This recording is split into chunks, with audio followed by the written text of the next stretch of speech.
ሰላም ጤና ይስጥልን እንደምን አላችሁ እንደምን ከረማችሁ ሁላችሁንም ባላችሁበት ሰላም ጤና እንመኝላችኋለን። ፕሬዝዳንት ክቡር ኢሳያስ አፈወርቂ ስለ አሰብ ጉዳይ ስለ ምጽዋ ተናግረዋል። መጠቀም እንዴት ይቻላል ቁልጭ አድርገው አሳይተውናል። በሌላ በኩል ደግሞ የኢትዮጵያ መንግስት አካሄዱን ሳይቀይር አሁንም በዛው በፉከራ በሽለላ አሰብን ማግኘት እንደሚፈልግ በአንዳንድ ወቅት ላይ ደግሞ በሰላማዊ መንገድ ማግኘት እንደሚፈልግ ይነግሩናል። ሌሎች የፖለቲካ ምሁራን ደግሞ አሰብ ብልጽግና አካሄዱ ስላላመረ አያገኘውም እያሉንም ይገኛሉ። እነሱንም አካተናል። የኢትዮጵያ ፖለቲከኞችስ ምን ይላሉ? ለምሳሌ አባዱላ ገመዳ በኤርትራ ጉዳይ ላይ ምንድን ነው ያሉት? ትልቁና አንገብጋቢው ጉዳይ የዛሬው ጉዳያችን እሱ ነው። እሱንም አካተንላችኋል። ጤና ይስጥልን በድጋሚ እንደምን አላችሁ ውድ አድማጭ ተከታታዮቻችን። እውነት በሁለቱ አገሮች መካከል ጦርነት ሊነሳ ግጭት ሊፈጠር ይችላል ወይ የሚለውንም እንዳስሳለን። ሰዓት ካለን ሁሉንም ታዳምጡታላችሁ። አሁን በቀጥታ ወደ ፕሮግራሙ ስንመራችሁ በደስታ ነው። እስከ መጨረሻው እንድትከታተሉን እንጋብዞታለን። በርካታ ንግግሮችንም ያዳምጣሉ። በርካታ የኢትዮጵያ ፖለቲከኞች የብልጽግና ካድሬዎች የተናገሩትንም ያዳምጡታል። ሌሎች የፖለቲካ ፓርቲ አባላትም የተናገሩትን በቀጥታ አሁን ወደ ፕሮግራሙ እመራችኋለን። ተከታተሉን። Assab was a free port. Massawa was a free port to Ethiopia. This was declared early 1991. We believe these ports should be free not only for Ethiopia, for everybody else who wants to use them. That's our policy. It's not a problem of conflict. It wouldn't be a cause of any conflict. Any sensible person who believes that there is a country landlocked and one has gotten access to the sea, why should the complementarity of the interests of both countries demand or dictate the free use of these ports? And with globalization taking everyone else by surprise, I don't see why the issue of ports should become a problem. It's never been a problem since 1991. It's not a problem now. It wouldn't be any problem in the future. It was the Ethiopian government which boycotted our ports and shifted to Djibouti. We said it's their choice. They boycotted our airports and cut any ties between the two countries. It was not our choice, but it was dictated upon us and we had to accept it.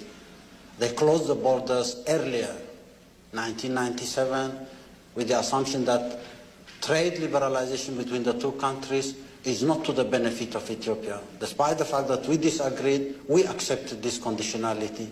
When they were putting police and militias across the border to control trade between the two countries, we were against the idea of controlling trade between the two countries.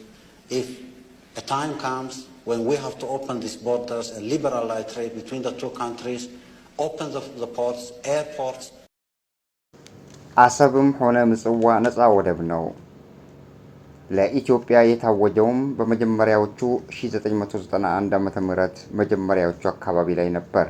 እንደ እምነታችን ከሆነ ይህ ወደብ ነፃ ነው። ለኢትዮጵያም ብቻ ሳይሆን ለማንኛውም የወደብ አልባ ለሆኑ ሀገሮች ለመጠቀም የሚፈልግ ካለ ያም የኛ ህግ ነው። የግጭት ችግር ሊሆን ግን አይችልም። ግን የግጭት መንስኤ ሊሆን ይችላል። ማንኛውም ግጭት መንስኤ ግን ሊሆን እንደሚችል እገምታለሁ። ማንም ፈላጊ አካል የባህር በር የሌላቸው መጠቀም እንደሚችሉ ግን ምንም በእኛ በኩል ያለው ክፍት ነው በሩ። ለምንድን ነው የሁለቱን ሀገር ጥቅም በሚጠብቅ አይነት ሁኔታ መጥተው የማይጠይቁት ብለናል። ታዲያ በዓለም አቀፍ ደረጃም ግርምትን ፈጥሯል። እኔ በበኩሌ የወደብ ጉዳይ ችግር ያመጣል የሚል አመለካከት የለኝም። ፈጽሞ ችግር ሊሆንም አይችልም። ከ1991 ጀምሮ አሁንም ለወደፊትም ችግር ፈጣሪ አይደለም። በሁለቱ ሀገር መካከል የነበረውን ግንኙነት ያቋረጡት እነሱ ናቸው። በእኛ በኩል የመጣ አይደለም። ስለዚህ እኛም ለመቀበል ተገደናል። በወቅቱ ቀደም ብለው ድንበሩን ዘጉት። 1997 ዓ.ም ላይ የነፃ የንግድ ቦታ የተባለና ክፍት የተውነውን ቦታ ለኢትዮጵያ ንግድ አይጠቅምም ብለው ዘግተውታል። ከዛ የኤርትራን በረራ በማገድም ፊታቸውን ወደ ጅቡቲ አዞሩ። የራሳቸው ምርጫ ነው። እኛ ደግሞ ዝም ብለን ተመልክተናቸዋል። ከዛ ድንበር አካባቢ ለንግድ የተባለውን ቦታ አጠሩት። ከኤርትራ ጋር የሚደረግ ንግድ ኢትዮጵያን አይጠቅምም አሉ። እኛም በወቅቱ ተቃወምናቸው። ምንም ማድረግ ስላልቻልን ዝም አልን። አማራጫችንም መከተል ጀመርን። ያ ነው የሆነው። በኢትዮጵያ በኩል የመጣ ችግር ነው የአሰብ ጉዳይ። እንግዲህ ፕሬዝዳንት ኢሳያስ አፈወርቂ በዛም ጊዜ የሚዋሽ ሰውና እውነት የሚናገር ሰው እንዲህ ፊቱን አይተም ታውቃለህ። ስለዚህ ፕሬዝዳንት ኢሳያስ አፈወርቂ አሁን እዚህ ፊታቸው ላይ አንዳች የማጭበርበር ወይንም የመሸለኩለክ አይነት ሀሳብ እንደሌላቸው ፊታቸው ራሱ ይመሰክራል። በወቅቱ እንዲህ አይነት አማራጭን ነበር ፕሬዝዳንት ኢሳያስ አፈወርቂ ለኢትዮጵያ ያቀረቡት። ግን ለኢትዮጵያ በዛን ወቅት የነበረውን መንግስት ቢሆን አሁን አብይ አህመድ የወያኔ እንትኖች ናቸው ኤርትራን አሳልፈው አሰብን አሳልፈው ለኤርትራኖች የሰጡት ብለው ቡራ ከረዩ ይላሉ። በዛን ጊዜ እምቢተኝነትም በነሱ በዚህ በመርዘኞቹ ባለስልጣናት የህወሓት ባለስልጣናት ነበሩ ይህን ነገር የሰሩት። ይህን ነገር አይጠቅመንም፣ በቃ ከኤርትራ ጋር ከእንግዲህ እኛ ነፃ ወጥተናል፣ ትልቅ ሀገር አግኝተናል፣ የምንዘርፈው ሀገር አግኝተናል፣ ስለዚህ ኤርትራን ከዚህ ጨዋታ ውጪ እናርጋት ብለው ተስማምተው ያደረጉት ነገር ነው እንጂ ኤርትራ በዛን ጊዜም ኦፕን ነበረች። ያው እንደምትሰሙት ኦፕን ነበረች። ለኢትዮጵያ ብዙ አማራጮችን ሰጥታለች። የወደብ ጉዳይ ምክንያት አይደለም። ፕሬዝዳንት ኢሳያስ አፈወርቂ እዚህ ላይ በሳል ንግግር ነው ያደረጉት። የአሰብን ወደብ ለመጠቀም ለአንድ ሎክድ የሆነች ሀገር በዲፕሎማሲያዊ መንገድ በሰለጠነ መንገድ መጥቶ ጠይቆ መጠቀም ይችላል። ምንድን ነው እዚህ ላይ ችግሩ? እኔ ችግር ነው ብዬ ይሄ ደግሞ ችግር ይቀሰቅሳል ብዬ አስቤም አላቅም፣ አላስበውም። በምን አይነት ሁኔታ ችግር ይቀሰቅሳል ብዬ አስቤው አላቅም። ኢትዮጵያ መጠቀም ትችላለች። ኢትዮጵያ አይደለችም፣ ማንኛውም ላንድ ሎክድ የሆነ ሀገር አሰብ ወደብን የሚፈልግ ከሆነ ፍሪሊ ዲፕሎማቲካሊ በሰለጠነ መንገድ መጠቀም ይችላል። ፍሪ ነው የአሰብ ወደብም ሆነ ምጽዋም ፍሪ ነው ነው ያሉት። በሌላ በኩል ደግሞ የኢትዮጵያ መንግስት ችግር አድርጎት ያንን ነገር አክርሮ ማየትና በኤርትራ መንግስት ውስጥ የሌለን ሀሳብ አመንጭቶ እዛ ድንበር አካባቢ ላይ ያደረጉት በዛን ወቅት ላይ የሁለቱ ህዝቦች የሚገናኙበትና ማለት ትሬድ የሚካሄድበት ንግድ የሚካሄድበት ቦታ ላይ ኋላ መክፈት ስንፈልግም እንከፍተዋለን። ለምንድን ነው እዚህ አካባቢ ላይ እንዲህ አይነት ነገር የምትሰሩት ብለንም ተናግረን ነበር። ያንንም የሰማን አካል አልነበረም። ራሳቸው ያመጡት የድንበር ግጭት ለመፍጠር አስበው ስለሆነ ነው ያም የተደረገው። በእኛ በኩል እኛ በዛን ወቅት ላይም ፍሪ ነበርን። ለጦርነት የተዘጋጀን አልነበርም። ምክንያቱም ለጦርነት የተዘጋጁ እውነትም አልነበረም። ፕሬዚዳንት ኢሳያስ አፈወርቂ 30 ዓመት ይበቃቸዋል ጦርነት ውስጥ ነበሩ እና ኢትዮጵያ በራሷ ጊዜ መጠቀም የምትችለውን ነገር እያራቀች የምትገኝበት ሁኔታ እየተስተዋለ ያለበት ሁኔታ ነው ያለው። ስለዚህ ከእንዲህ አይነት የማይገባ ከእንዲህ አይነት የሰፈር ወሬ ቢታቀቡና በሰላማዊ መንገድ አንድን ነገር የሚፈልጉትን ነገር ከሌላም ሀገር ቢሆን በስምምነት በሰለጠነ መንገድ በዲፕሎማሲያዊ መንገድ የሀገሪቷን ፖለቲካ በማይነካ ሁኔታ የሀገሪቱን ህዝብ አክብረ የሀገሪቷን የፖለቲካ ሁኔታ አክብረ የሀገሪቱን መንግስት አክብረ የምጠቀሙበትን ዘዴ መቀየስ ነው እንጂ እንዲህ በስድብና በጉራ በሽለላ መላ ሀገሪቷን ለአንድ ወሰብ አሰብ ብለ መላ ኤርትራን መንካትና መንቃፍ የኤርትራን ህዝብ ውስጡን እንደ መውጋት ነው። የኤርትራን ህዝብ በመርፌ እንደ መውጋት ያህል ያሳምማል እና ምክንያቱም አንድ አንድ ሀገርን መንካት ማለት ሉዓላዊነቷ መዳፈርና አንድን ሀገር መስደብ ማለት ህዝቡን እየሰደባችሁ መሆኑን ማወቅ አለባችሁ። በአንድ በኩል እኮ መጥተው ምንድነው የሚሉት ከኤርትራ ህዝብ ጋር እኛ ሰላም ነን፣ ከመንግስት ጋር ብቻ ያለን ግንኙነት ነው ብለው ነው የሚናገሩት። ከኤርትራ ህዝብ ጋር ሰላም የምትሆኑ ከሆነ ኤርትራ ብላችሁ ስም የሀገርን ስም ጠርታችሁ መናገርና መዝለፍና ማቆሸሽ ህዝቡን እንዳቆሸሻችሁና ህዝቡን እንደሰደባችሁ ህዝቡ ላይ እንደተሳለቃችሁ የሚያሳይ አካሄድ ነው። ይህ አካሄድ ደግሞ ኤርትራ ብላችሁ በምትናገሩበት ወቅት ላይ ኢንክሉዲንግ ኤርትራን ፒፕል ማለታችሁ እንደሆነ አልገባችሁም ይመስለኛል። አንድ ነገር ስም አንስታችሁ በምትናገሩበት ወቅት ላይ አንዳንድ ጊዜ እንደውም ስም አያነሱም። ጦርነት ከተነሳ የሚከሰተው ግልጽ ነው፣ የሚሆነው ነገር ግልጽ ነው ይላሉ። ከኤርትራ ጋር አይሉም። የዛን ጊዜ እንደዚህ አሽሙር ሴቶች ናቸው እንደዚህ አይነት አሽሙሮችን ብዙ ጊዜ ባህሪ አድርገው የሚጠቀሙበት።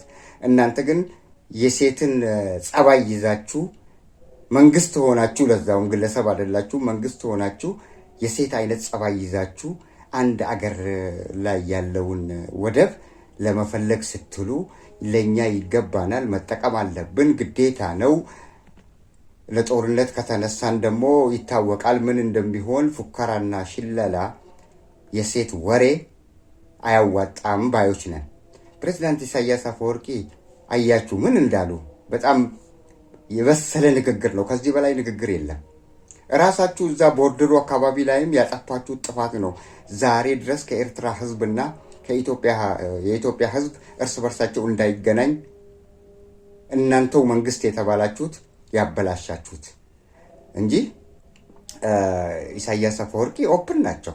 ይሄው እንደተናገሩት እዚህ ውስጥ ሸር አለበት፣ አንድ ሸር የለበትም። በዓለም አቀፍ ሚዲያ የተናገሩት ንግግር ነው ይሄ። እና አባዱላ እዚህ ጋር ይመጡና በጣም የሚገርመው ነገር እስቲ አባዱላንም እናዳምጣቸው። አባዱላ ሲቃሉ እኮ በጣም ይገርማል። ምንድን ነው እንደዚህ አይነት ከትልቅ ሰው የማይጠበቅ እንዲህ አይነት ቅለት?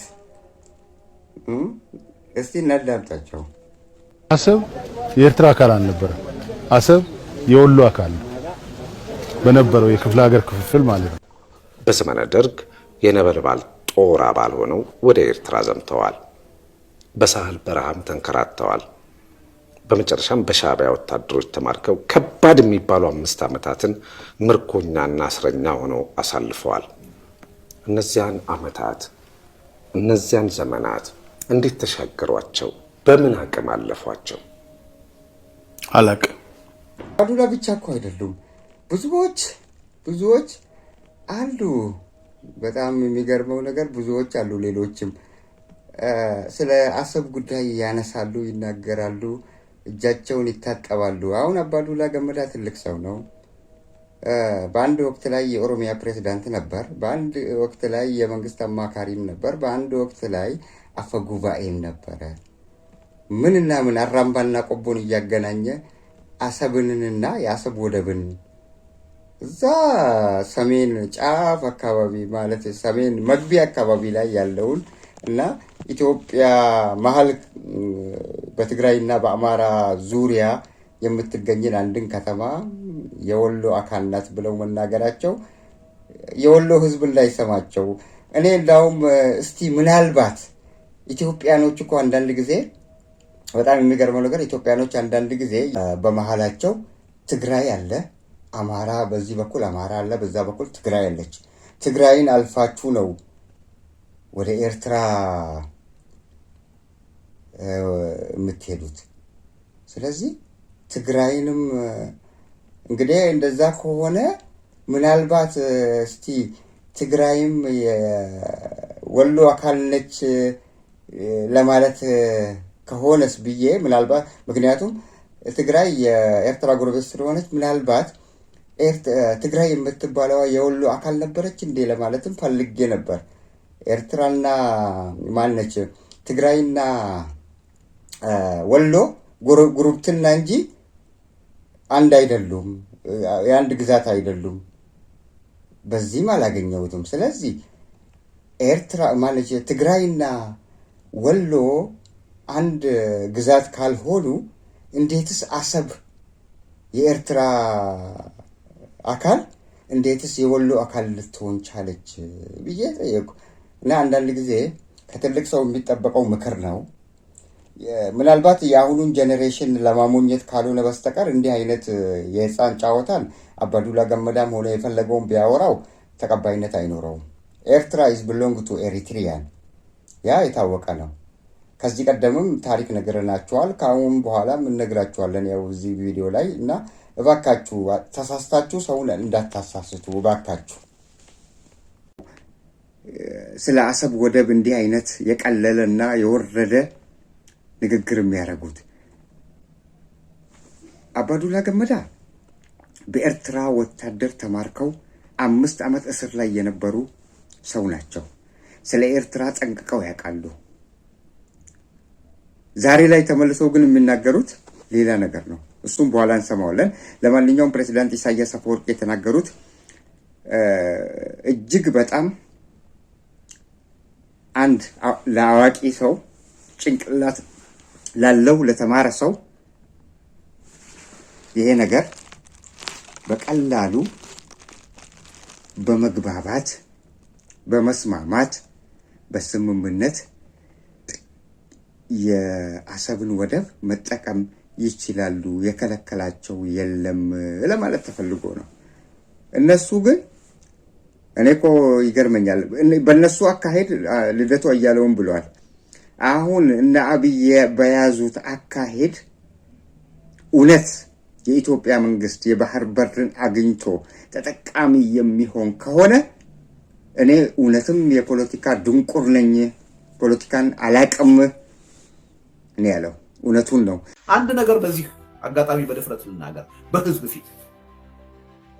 ፊት የባህር በር ጥያቄ በእኔ ደረጃ ኢትዮጵያ ውስጥ ያነሳው ሰው የለም፣ የጻፈበት የተናገረበት የለም። ቅድም ንግግሩን አቅርበዋል።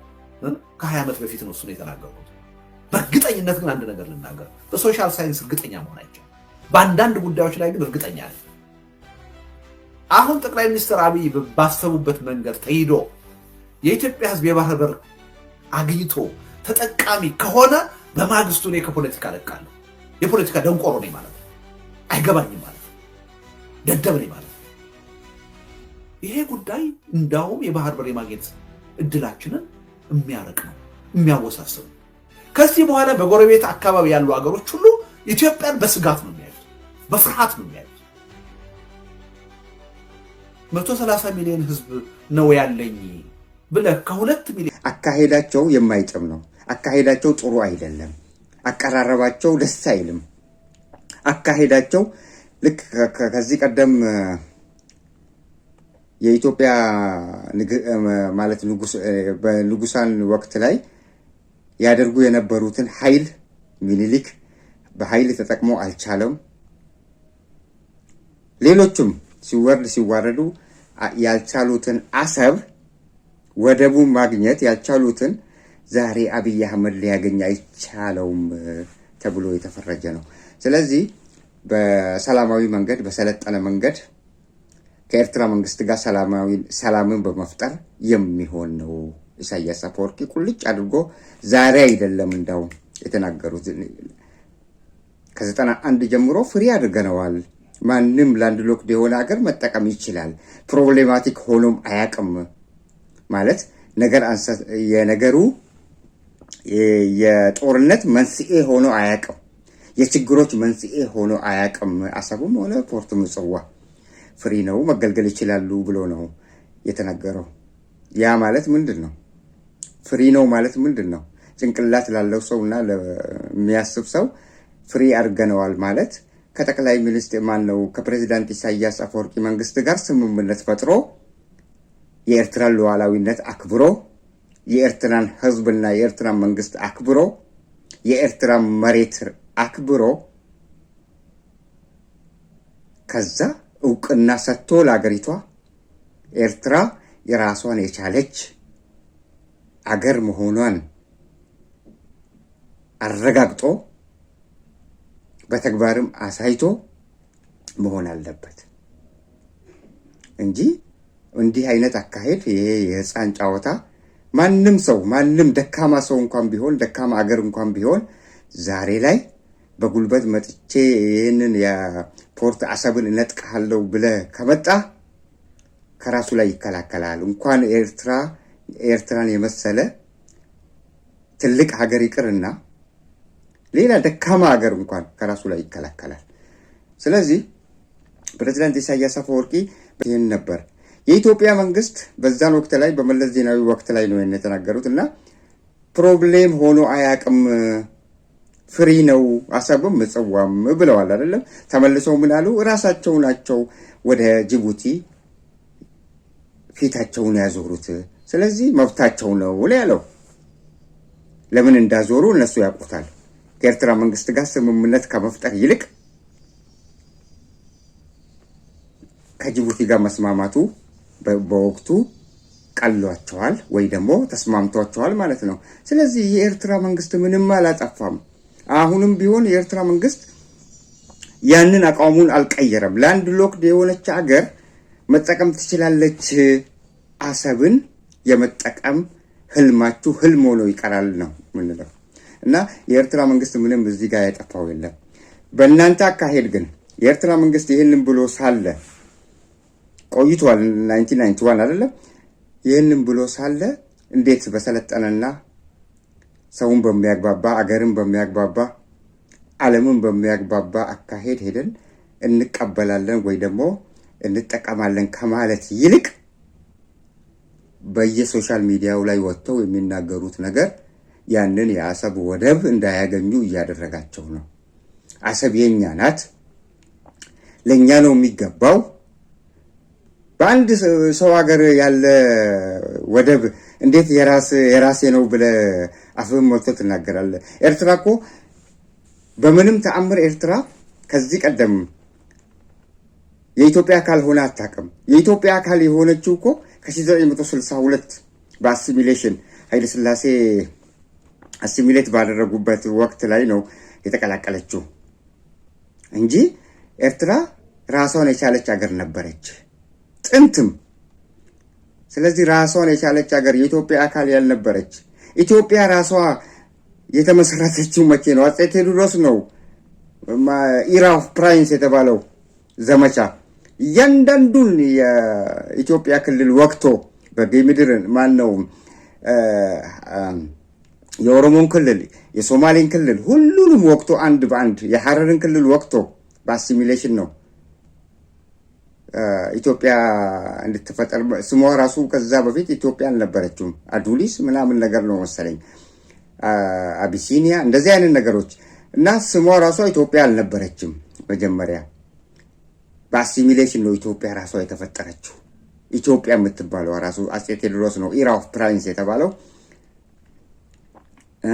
በኢራ ኦፍ ፕራይንስ የተባለው ውጊያ ከተለያዩ ግዛቶች ጋር ውጊያ አድርገው ሰብረው ሁሉንም ክልሎች ደቡብንም ምስራቁንም ምዕራቡንም ሰባብረው ጨፍልቀው አንድ ያደረጋት ኢትዮጵያ ተመሰረተች። ከዛ በኋላ ኢትዮጵያ ተባለች እንጂ ኢትዮጵያ ራሷ አልነበረችም።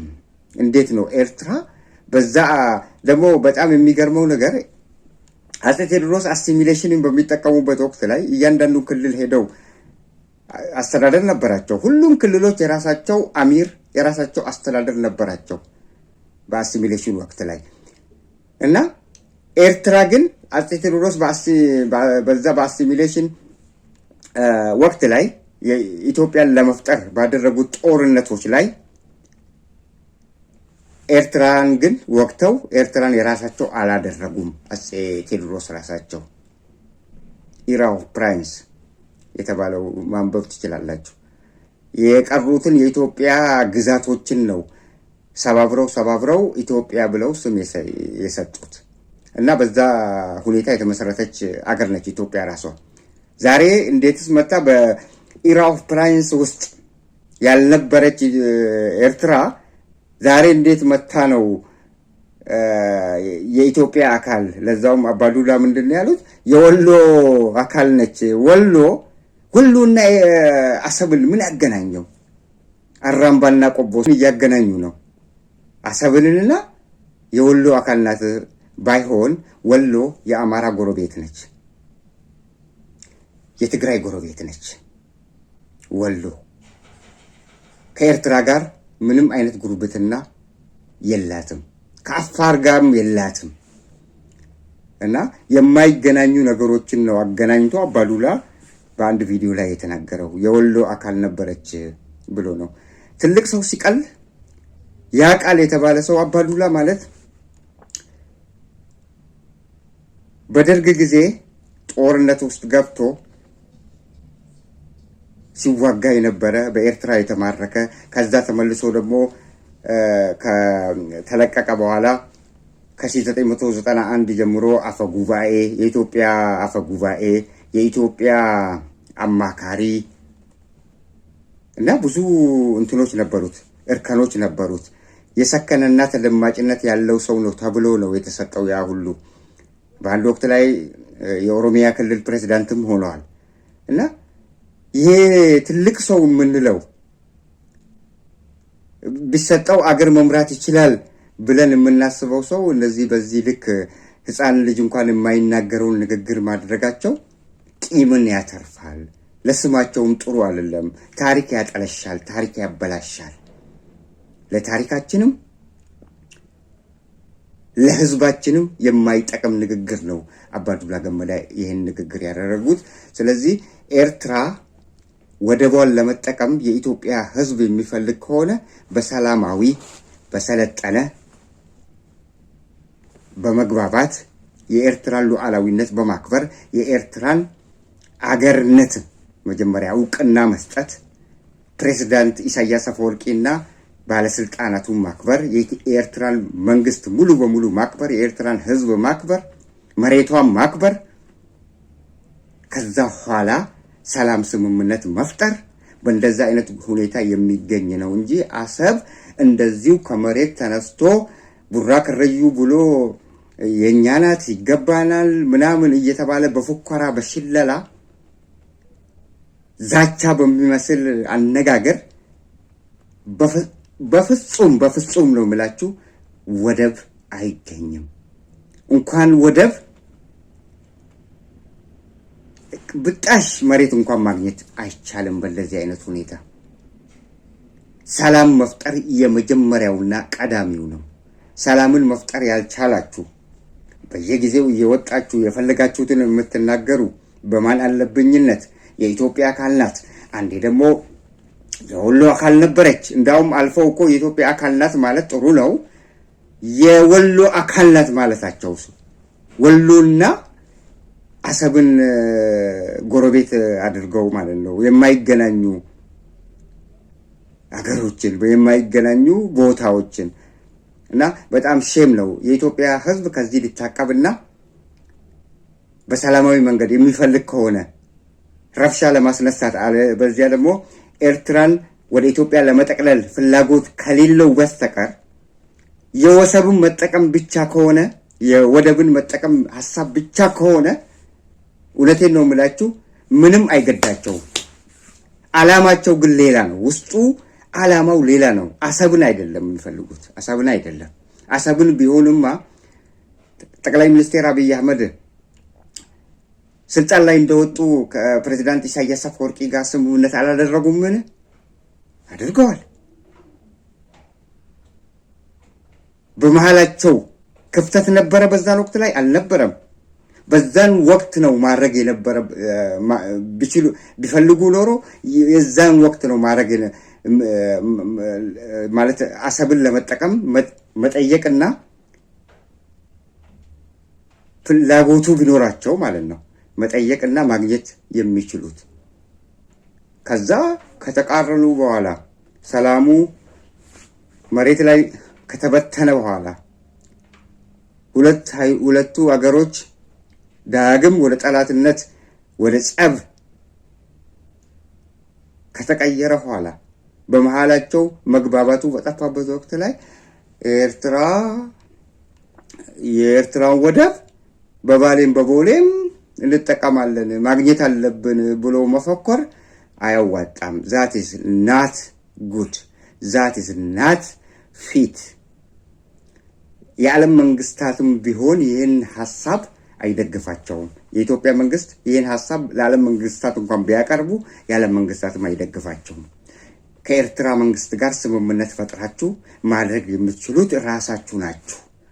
እኛ የምንረዳችሁ ሁለታችሁ አገር ለሀገር መንግስት ለመንግስት ሰላም ከፈጠራችሁ በመሃላችሁ ተቀምጠን እንዴት መጠቀም እንዳለባችሁ ልነግራችሁና እንደ ምክር ልለግሳችሁ እንችላለን ብሎ ነው ቁጭ የሚያደርገው ዩኤንኤችሲአር ነው እንጂ እንደዚሁ ከመሬት ተነስቶ አሰብ የኛ ነው ቡራ ከረዩ ምናምን አያስፈልግም።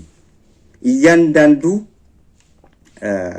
የመንግስታዊ ተቋማት ውስጥ የሚሰሩ ስራዎች አካሄዳላቸው፣ እያንዳንዳቸው አካሄዳላቸው። ቅድመ ተከተሉን ተከትለው ነው ማስፈጸም የሚቻለው። የአንድ መንግስት ሲኮንና በህዝብ ደረጃ ያለው አሁን እኔና አንድ ሰው አንድ ነገር ማድረግ ከፈለግን በፈለግንበት ቦታ ተገናኝተን መንገድ ላይም ተገናኝተን እንዲህ አይነት ቀን እናደርጋለን ተባብለን እንሄዳለን። ከዛ በተገናኘን ቦታ ላይ ማድረግ እንችላለን ሐሳብ ልውውጥ። መንግስታዊ ሲኮን ግን በክብር ተቀብለ ማረፊያ አስቀምጠ ካቢኔዎች በተሰበሰቡበት ሌላ አካልም ጋብዘ በውይይት መድረክ ላይ ቁጭ ብላችሁ ነው ውይይት አድርጋችሁ የሁለትዮሽ ስምምነት ከአንድ ሀገር ጋር የሚፈጸመው። ከእናንተ በላይ እኛ ህዝብ እናውቃለን አካሄዱን። እናንተ ግን ተሳስታችሁ የኢትዮጵያን ህዝብ መላ 130 ሚሊዮን ህዝብ ለማሳሳት ነው የምትፈልጉት። በአሰብ ጉዳይ ላይ የኢትዮጵያ ህዝብ ያውቃል። የኢትዮጵያ ህዝብ ቀደምት አባቶቻችን ታሪኩን ያውቁታል። ኢትዮጵያ ራሷ ያልነበረች አገር መሆኗን ስለሚያውቁ ኤርትራ የኢትዮጵያ አካል ናት ብላችሁ ስታወሩ የኛ ህዝብ ይስቅባችኋል። የኛ ህዝብ አይቀበላችሁም። ያ ነው ታሪኩ። እውነቱ ይሄ ነው። ከተቀበላችሁ እውነቱን የማትፈልጉና ዝም ብላችሁ ቡራ ከረዩ የምትሉ ከሆነ ግን ቀጥሉበት። የኤርትራ መንግስትም ይጠብቃችኋል። ጥያቄ ስታቀርቡ መልስ ይሰጣችኋል። ጥይት ኮሰኮሳችሁ ጥይት ይተኩስባችኋል። መድፍ ከተኮሳችሁ መድፍ ይተኩስባችኋል። በጦርነት የሚሳካ አንድም ነገር የለም። በጦርነት አሸናፊ ሆኖ አንድን የሰው ንብረት የሰው አገር ሉዓላዊነቱን ተረማምዶበት ያገኘ አንድም ሀገር የለም እስከ ዛሬዋ ቀን ድረስ። ምክንያቱም የሰው ሀገር ወረ ሄደ ያ ቦታ ላይ ጉብ ስትል የዓለም ማህበረሰቡ የዓለም መንግስታት አንተ ላይ ጫና ይፈጥርና ያስነሳል ከቦታው። ምክንያቱም የሰውን ሉዓላዊነት ተዳፍረህ ነው ያንን ቦታ ካፕቸር ያረከው በኃይልና በጉልበት። ስለዚህ በኃይልና በጉልበት ካፕቸር እንዳረከው በኃይልና በጉልበት ተጠቅመው እነሱም ከቦታው ያስቀነጥሩዋል። ያ ነው አካሄዱ። ስለዚህ የኤርትራ መንግስት ዝም ብላችሁ ስሙን አታግዱፉ። የኤርትራ መንግስት ምንም ያጠፋው ነገር የለም። ታሪክ መጀመሪያ በደንብ እወቁና የኢትዮጵያን ታሪክ አጥኑ። ኢትዮጵያ እንዴት እንደተመሰረተች እወቁ።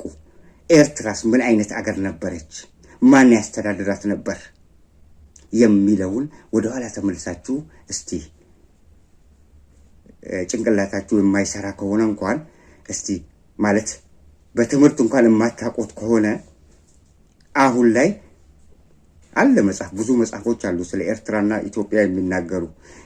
አሁን እንዳውም መጽሐፉን ተውትና ከእንትን ታገኛላችሁ ከኢንተርኔት ላይ በጉግል ላይ ራሱ ጉግላችሁ ማግኘት ስለምትችሉ ራሳችሁ ተጨንቃችሁ የኢትዮጵያን ህዝብ እውር አድርጋችሁ። የኢትዮጵያ ህዝብ እውር አይደለም። የኢትዮጵያ ህዝብ እናንተ ሁሉ ጊዜ እኮ እንደዚህ እዚህ ላይ ወጣችሁ ኤርትራ ወሰበ የአሰብ ወደብ የኛ ነው ምናምን ብላችሁ ስትጮሁና ስትፎክሩ እኮ እየሳቀባችሁ ነው ገሚሱ 130 ሚሊዮን። እናንተ አሁን የኛ ልጆች ናቸው። አሁን እውነታቸውን ነው እንደ ኤርትራ አሰብ የኢትዮጵያ አካል ናት እንደ ብለው የሚጠይቁት አሁን ታዳጊ የሆኑ ልጆች ናቸው። ገባችሁ? ስለዚህ ለታዳጊዎች ምናልባት የተሳሳተ ታሪክ ንገሯቸውና በኋላ ታሪክን እንዲያበላሹ ገፋፏቸው እንጂ እኛ እናውቀዋለን። ከኛ በፊት ያሉት ነግረውናል። በትምህርትም እናውቀዋለን። ኤርትራ አንድም ጊዜ የኢትዮጵያ አካል ሆናም አታውቅም፣ ለወደፊቱም አትሆንም። ሉዓላዊ አገር ነች። በፌዴሬሽን የራሷ ግዛት መሆኑ ከ1991 ጀምሮ ለኢሳያስ ያስረከቡት መለስ ዜናዊ ነው ብላችሁ ታወራላችሁ። አንዳንድ ጊዜ መለስ ዜናዊ ማስረከብ አይችልም፣ መብትም የለውም። ኤርትራኖችም ከኤርትራ ምድር አስወግደው ደርግን አዲስ አበባ ድረስ መጡ። ወያኔዎችም እንደዛ ወፍረው መጡ እንጂ ኤርትራ 30 ዓመት ነው ውጊያ ያደረገው ሉዓላዊነቱን ለማስከበር። ወያኔዎች ግን 17 ዓመት ነው። የትኛው ነው ቀዳሚ? ኤርትራ ነው ማለት ነው። ኤርትራ ሉዓላዊነቷን ለማስከበር ያደረገችው ተጋድሎ በልጆቿ ደም ኤርትራ ራሷን ሉዓላዊ አገር ብላ እንድትሰይም አስደርጓታል። ስለዚህ አካሄዱን ጠብቁና ከፈለጋችሁ ምናልባት የምትፈልጉ ከሆነ የማትፈልጉ ከሆነ መፍታችሁ ነው። ዝም ብላችሁ ግን የሰው አገር ስም እያጠለሻችሁ ስትናገሩ እንዳንሰማችሁ። መናገርም የለባችሁም። ንግግርም ቦታ አለው። አንድን ነገር ለማግኘትም አካሄድ አለው። ለምንድን ነው መንግስት የተባላችሁት? መጀመሪያ መንግስት የሚባለው ምክንያት አለው። ምክንያቱ ምንድን ነው? መንግስት በአንድ ሰው ብቻ የሚመራ አይደለም። መንግስት ሲባል የብዙሃን ጭንቅላት በአንድነት ተደምሮ አገርን ሲመራ ነው መንግስት የሚባለው። በአንድ ሰው ጭንቅላት አገር ሊመራ አይችልም። የአንድ ሰው ጭንቅላት የአንድ ሰው ሲንግል ቤተሰብ ማስተዳደር አይችልም። አንድ ሲንግል ቤተሰብ ሊያስተዳድር ይችላል። አንድ ሲንግል ጭንቅላት ግን 3-4 ቤተሰብ አንድ ጭንቅላት ሊያስተዳድር አይችልም። ምክንያቱም እዚህ ቤትም የራሳቸው ባህሪ አላቸው፣ እዛኛው ቤትም የራሱ ባህሪና የራሱ አካሄድ አላቸው። ሁሉም ቤተሰቦች ይለያያሉ። ስለዚህ አንድ ጭንቅላት አንድ ቤተሰብ ብቻ ማስተዳደር ነው የሚችለው እንጂ ብዙ ቤቶችን ማስተዳደር አይችልም። ስለዚህ በአንድ ጭንቅላት የሚመራ አገር ብቻ ነው ያው አሁን የምናየውን ፉከራ፣ ሽለላ አይነት ማለት አንድ ነገር ለማግኘት ልክ እንደ ሰፈር ወሬ በየቦታው የሚያወራው እንጂ መንግስት ሲባል የብዙሃን ጭንቅላት ተደማምሮ የመጣና የብዙሃን ሐሳብ በአንድነት መጥቶ የሚፈርሰው ፈርሶ ከውስጡ ወጥቶ የሚጣለው ተጥሎ አንድ ላይ ተዋህዶ አገርን ማስተዳደርና ከውጪ ወይንም ከጎረቤት አገር ጋር እንዴት ሰላም መፍጠር እንደሚቻል ያ ሁሉ የተሰበሰበው ጭንቅላት ባፈለቀው ዕውቀት ባፈለቀው ሐሳብ ነው ከጎረቤት አገር እንኳን ጋር ሰላም የሚገኘው። ስለዚህ የኤርትራ ጉዳይ ይህንን ይመስላል። ኤርትራ ወደብ ለማግኘት አካሄዳችሁ ትክክል አይደለም። አካሄዳችሁ መቀየር አለባችሁ።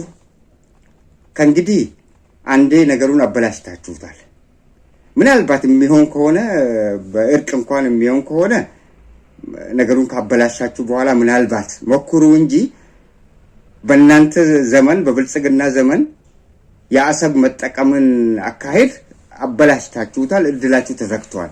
ምናልባት ሌላ መጪ የኢትዮጵያ መንግስት ከመጣ ከኤርትራ መንግስት ጋር ሰላም ፈጥሮ ከኤርትራ መንግስት ጋር ሉዓላዊነቱን አክብሮ የኤርትራን መሬት አክብሮ የኤርትራን ህዝብ አክብሮ መሬቷን ሁሉ ነገር አክብሮ መንግስትን አክብሮ ለኤርትራ እውቅና ሰጥቶ ነፃ አገር መሆኗን እውቅና ሰጥቶ ከዛ በስምምነት ምናልባት ሊጠቀሙ ይችላሉ ሌላ መንግስት።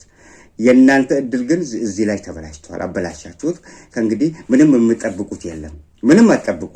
በአብይ ዘመን ወደብ እናገኛለን ብላችሁ አትጠብቁ። ምክንያቱም አበላሻችሁት። አንዴ እዛ አፋር አካባቢ ላይ ሄዳችሁ ጉድጓድ ስትቆፍሩ ምሽግ፣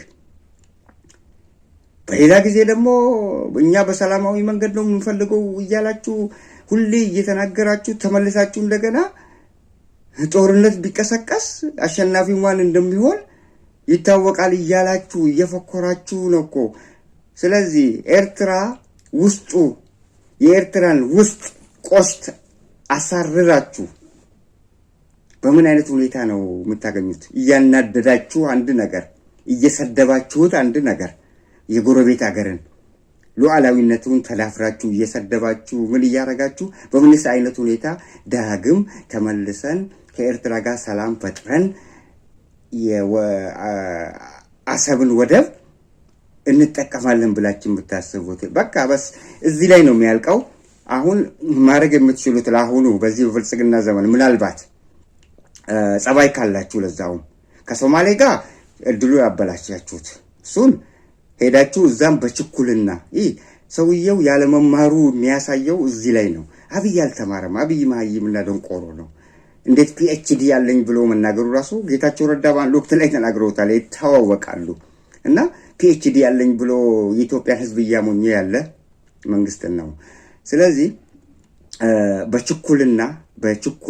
በመቸኮል እየሮጠ ሄደና ከሶማሊያ ገነጠላለሁ ብላ ፍሪ ለመሆን የምትፈልገው ነገር ሄደው እውቅና ሰጧት። የዓለም አቀፍ ማህበረሰብ እኮ እውቅና ከልክሏታል። ሄደው እውቅና ሲሰጧት ሶማሊያ ተነሳች፣ ግብፅም ተነሳች፣ የዓለሙ ማህበረሰብም ተነሳ። እንዴት የዓለም ማህበረሰብ እውቅና አልሰጥሽ ያላትን ከሶማሊያ የተገነጠለችውን የሶማሊያ አካል የነበረችዋ እገነጠላለሁ ብላ አውጃ የዓለም አቀፉ ማህበረሰብ እውቅና ሲከለክላት ዩኤንኤችሲአር ሲነፍጋት